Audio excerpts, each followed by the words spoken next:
Welcome back. Welcome in. It's Country Roads Confidential at earsports.com. It's a Paramount podcast. I am Mike Casaza here with Chris Anderson. Chris, yeah. Uh,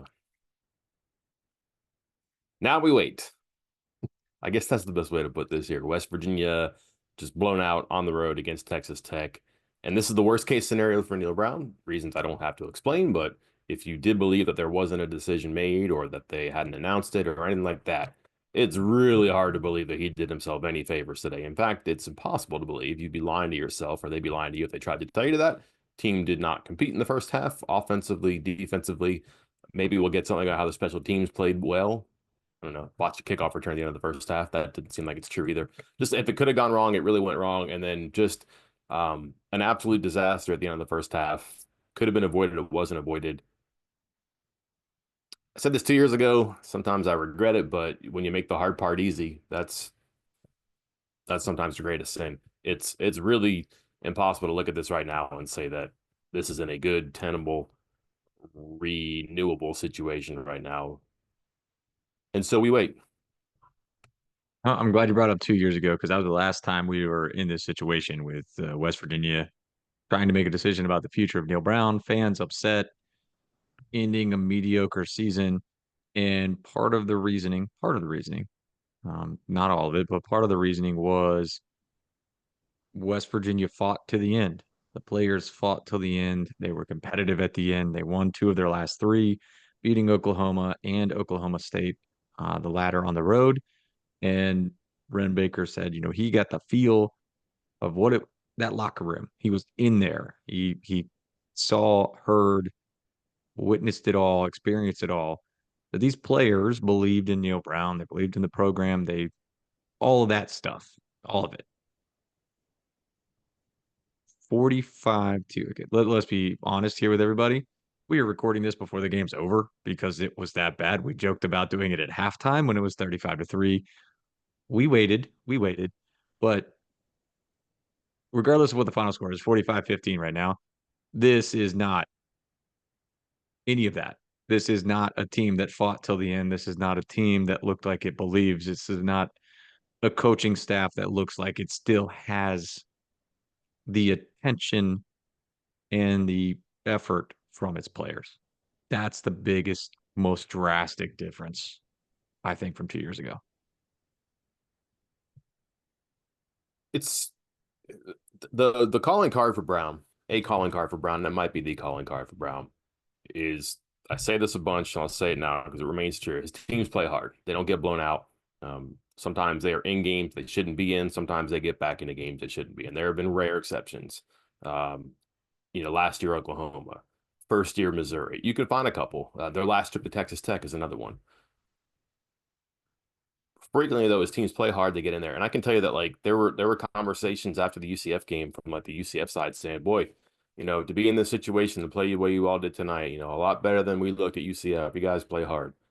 I just wonder, Chris, if one, that doesn't cut it. That just doesn't cut it. But also two, if these past couple of results, if that doesn't just validate what everybody has said about Brown's record against quality competition, just look at the last 2 weeks, and it could be a home away thing, but this team has played better on the road than at home, has taken a lot of pride in that. That was a really good question this week about, with whatever was left to accomplish being accomplished, you can't do much better than with one win today. You're not going to win the conference. You're not going to make a bowl game with a win.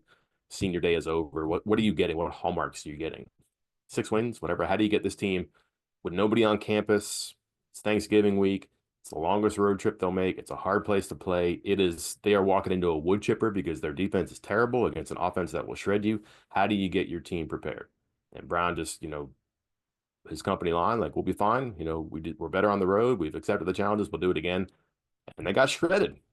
Like, what's supposed to happen happened. And darn if you can't look at the results this year, maybe even the past couple of years, and say what you think is going to happen is what happens. And that's against good teams, and that's against quality teams, and that's against inferior teams and bad teams. And it's, if you just look at these last 2 weeks, you can play as hard as you want. It'll make a difference sometimes. It won't make up what you lack in other games. And that might be our bookend here, is that those records against top 25 teams or fringe top 25 teams or teams with winning records or teams that finished in bowls, however people have described it, 100% acceptable information to process right now. If not because of these last 2 games, then because of 6 years.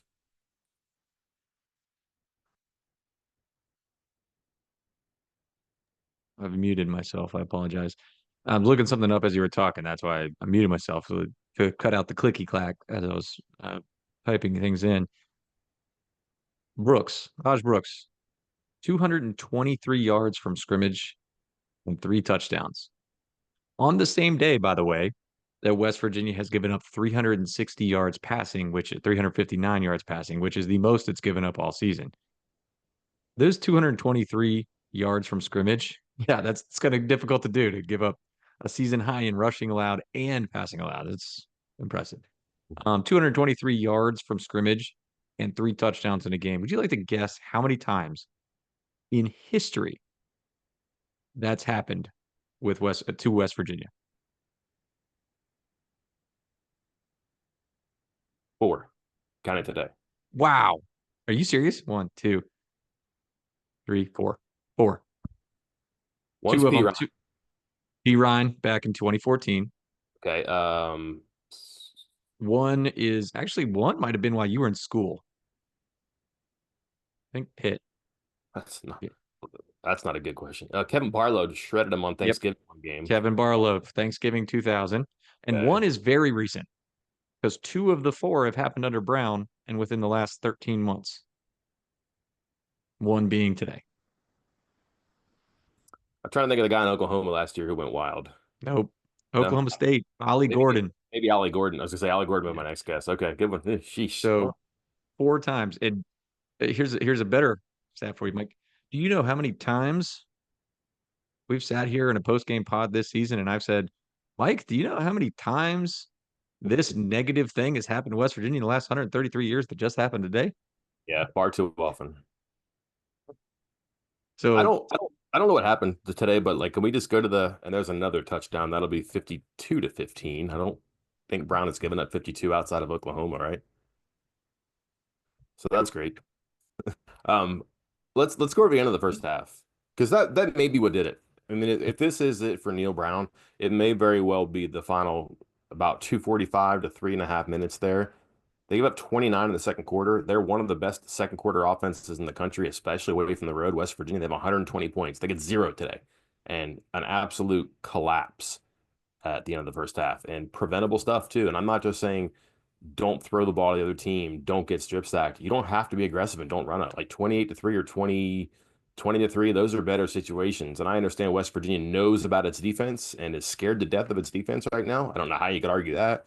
You got to get points, especially when you're trailing and the other team is humming. But just the really, really passive, I might say embarrassing defensive performance at certain times, especially in a long run by Brooks, where he's just bouncing off of guys into the end zone.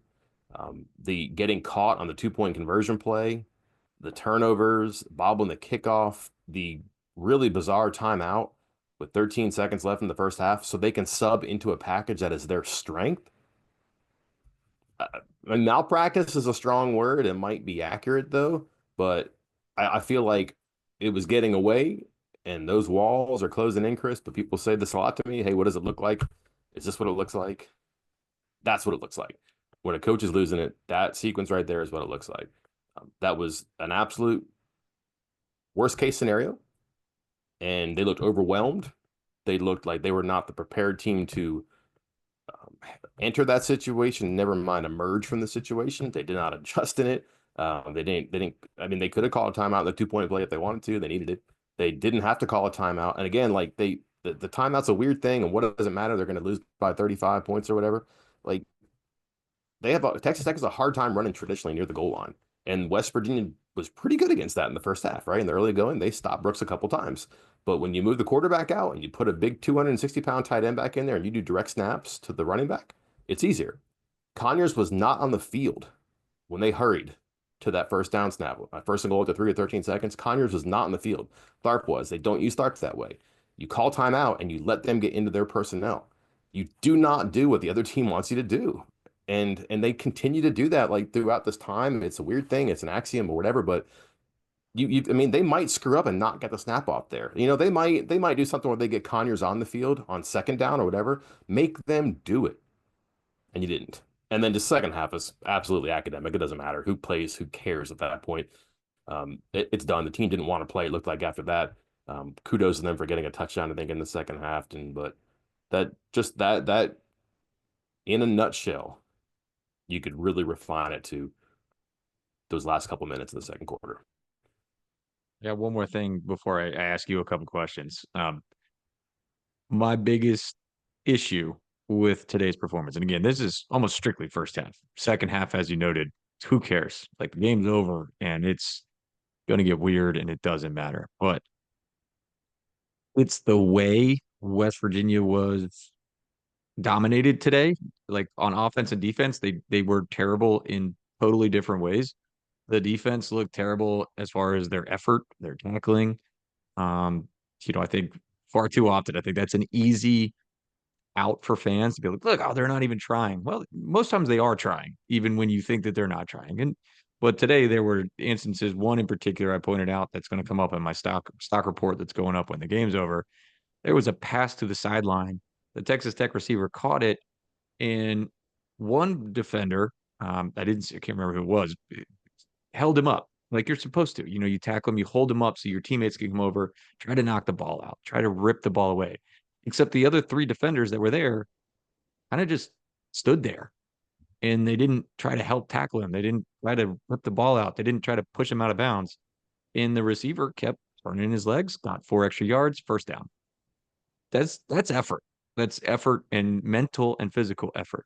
And then on offense, execution was bad, decision making was poor, throws were poor, and really just blocking all around, like literally everyone. Like the offensive line was bad. That was probably, I think, their worst game of the year, maybe dating back to, the Brandon Yates yips on the snaps.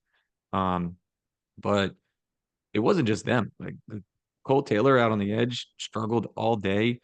I think multiple sacks I would credit or, pin on the running backs because CJ Donaldson did a terrible job with some of his blitz pickups.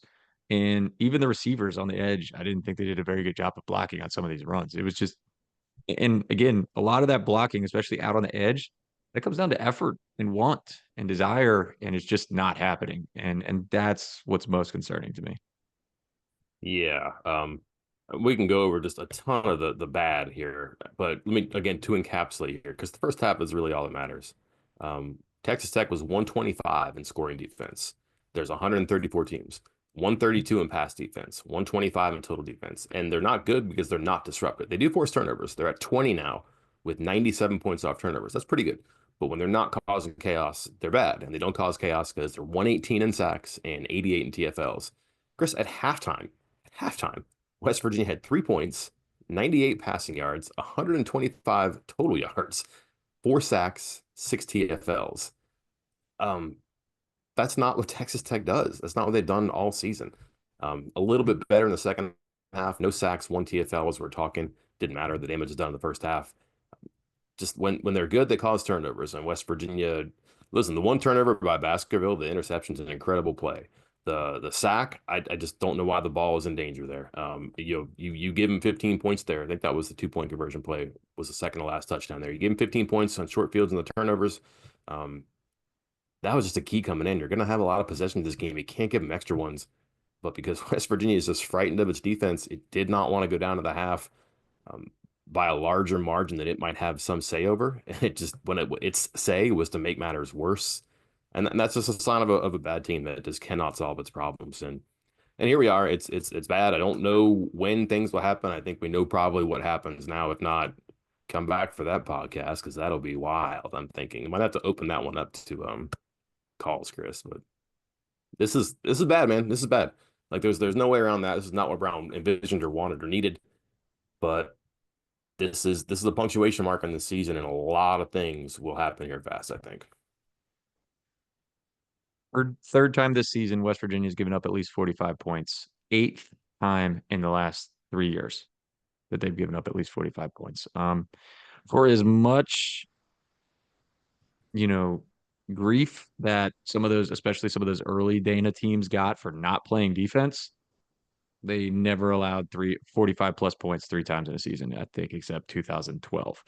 And those games were, you know, 59 to 56.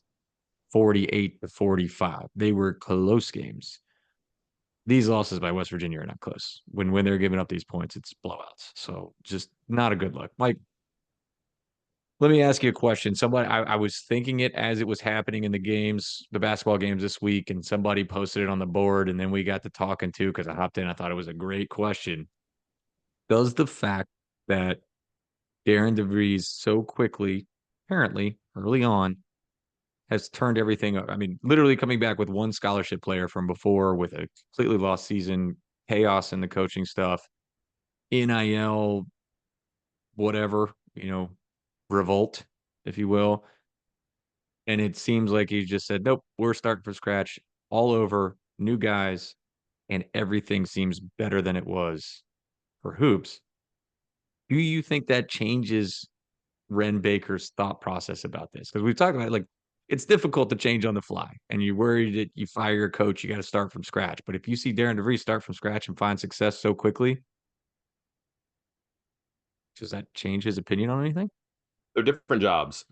Yeah. West Virginia basketball is a top, we could say safety top 25 job, right? You think Yeah, so? I'm glad. Yeah, I'm glad you said that. I think somebody had an argument with me one time on the radio when I was like, "Hey, they got like top 10 facilities, top 10 coaching money." When Huggins was there, it was like top 10 paying a top 10 salary to a coach, top 10 facilities, all this stuff. Like, should be a top 25 job. Yeah, Okay. Not football. Football, again, the wrap on football is it commits itself to bottom third spending and resources and luxuries, and it commits itself to that, but it finishes in the middle third. So if you're bottom five in the Big 12, you're probably bottom quarter in the power conferences. So it's not a top 50, right? You think?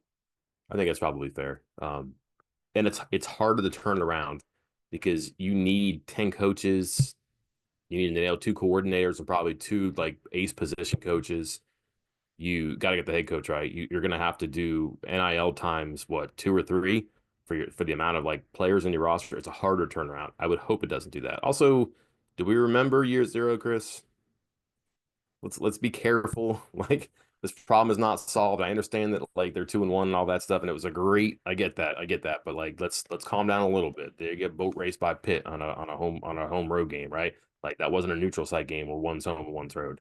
Um, so let's slow down there. But I don't want to get into that. I'm not popping DeVries wait, bubble. are Okay. you telling me I should get rid of the draft of why West Virginia's hoops team is a Sweet 16 floor, This isn't Final entrapment. Four ceiling?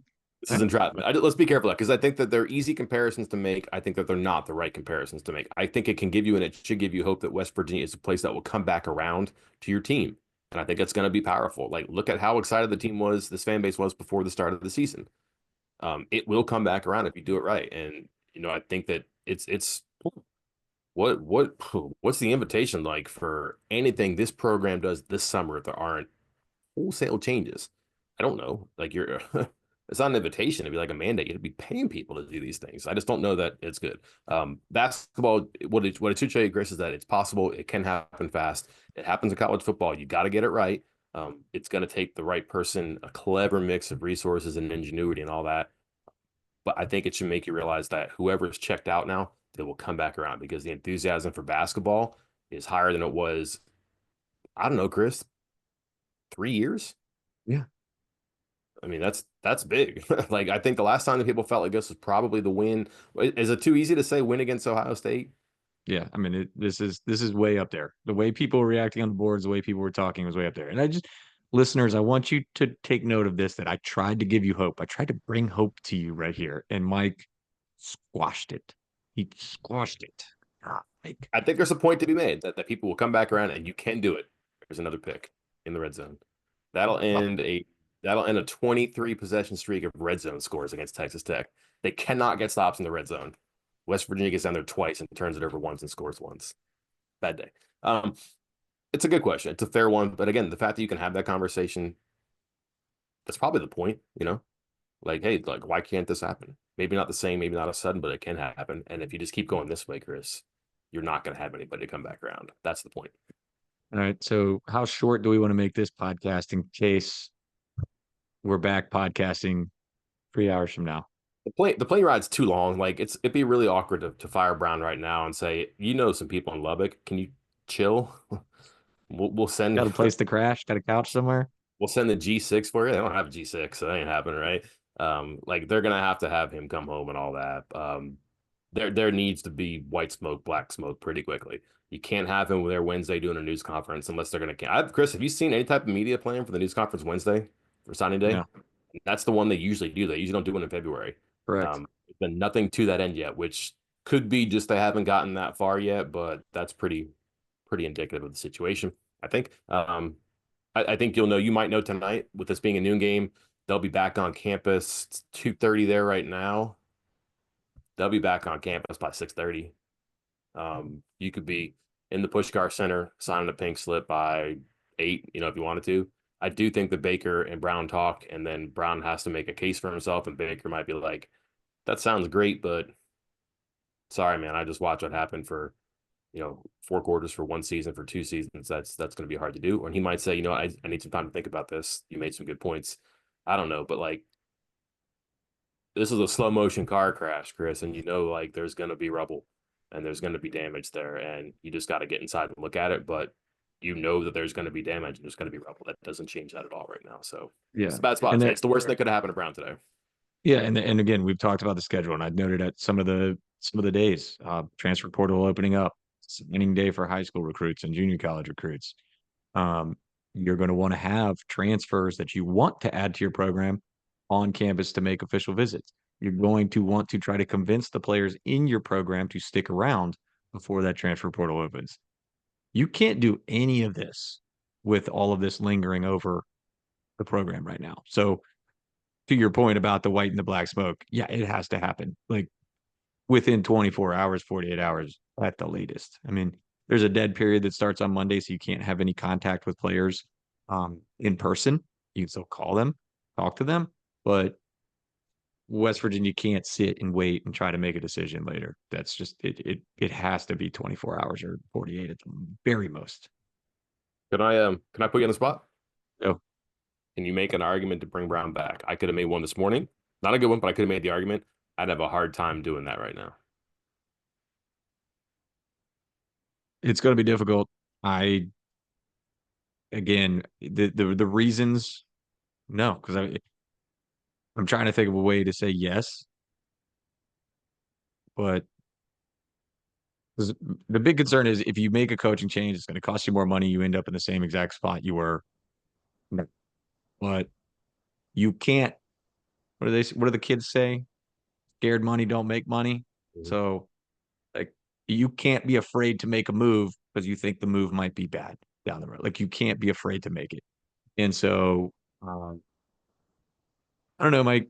Like I feel like just the comments that I've made and some of the points that I've tried to come up with, they all tend to lean the other way. Like about, hey, they're going to lose 21 seniors. This roster is going to be decimated. You might as well start from scratch with a new coach, new coaching staff, new everything, since you're already going to be, you kind of, I don't want to say I'm already penciling in West Virginia for like a 4-8 season next year, but it's going to be difficult to build for an 8-4 season, given everything they're going to lose, no matter what. They're going to lose so many key players. So it's tough. And again, the other part was, oh, you make changes to all the assistant coaches. Then what's the point? Like you're just spending all this money to change the pieces around the head coach and then replacing them. That's not a good idea either. So to answer your question about why he should stick, I can't come up with an answer, fortunately. Yeah, I mean, my argument, not my perspective, not my point of view, but my argument would have been um, that it's weak. Don't get me wrong, but you can invest in one or the other, the staff change or the revenue sharing. And if you're going to end up with 12, 14 million for revenue sharing, because you spent 10 million on a coaching change, well, if you put that 10 million toward the revenue sharing, you're fully revenue shared. And then maybe you fire Brown next year, but you can say, listen, we're fully revenue shared. The number one question when you go out to coaches right now and agents is, are you going to have full revenue sharing? You say no, like the eight ball is in front of you there. It is. So that just might be West Virginia State right now because the questions you have to answer for signing on for another year of this are pretty significant. And again, like what are you getting on the defensive side of the ball? Who? What? Is it going to change? Are you going to have the right personnel? Are you going to have the same time evaluation? Like you're talking a lot of scrubbing there. It's going to be very difficult. Oh, wait, I had one more question before we go. Never got to ask you this publicly yet. The story I wrote this morning where, I listened in on the Ren Baker, an athletic director kind of podcast. I was not aware of it, but he hopped on it earlier in the week. Spoke in hypotheticals. I never mentioned Neal Brown by name, at least on the part that I listened to, but said, and I quote, where is this at? Uh, what was the part about? There we go. I'm quoting here. I'm hesitant to make a coaching change if I don't think I can give the new coach all the things to be successful. And that requires you to do an assessment. Did I give this coach all the tools to be successful? And at this point, if I have an investment to make, what's the better investment? To give a coach who knows the pros and cons, has maybe learned from some years doing this job, the tools, or a new coach? That sounds an awful lot like what we've been saying for a while, though. Yeah. Uh, Baker does not work for our site. He does not have a staff badge online. That sounds like a lot of what we've been saying for a while because that's the obvious point here. And the part of that, Chris, that it may sound like he's treading lightly. That was before he went through that today, and that was miserable today. Yeah. There's no way he's not mad right now because because like he's in a no win. He's gonna do something he doesn't want to do because he likes Brown, or he's gonna do something he doesn't like to do because people are gonna be ticked. And you Yeah. don't like being put in that spot. You don't like to be embarrassed. Like that's a tough thing to do. I also think it's possible that Chris, what if he has already given Brown the resources and the support and the investment?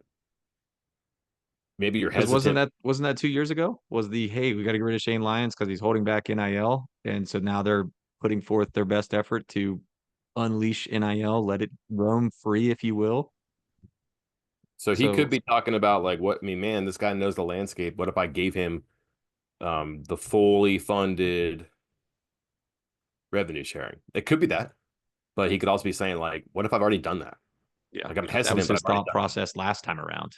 Yeah, So, and like again, like and again, like right now, all right, I'm going to give him more. I just did this. Does that make sense to do this with him? I don't know. It's there's a welfare component to this for sure. That what's best for Baker, what's best for the program, what's best for Brown. What's best for Brown. I mean, does he need better resources? What's better for Baker? He needs good football. What's best for the program?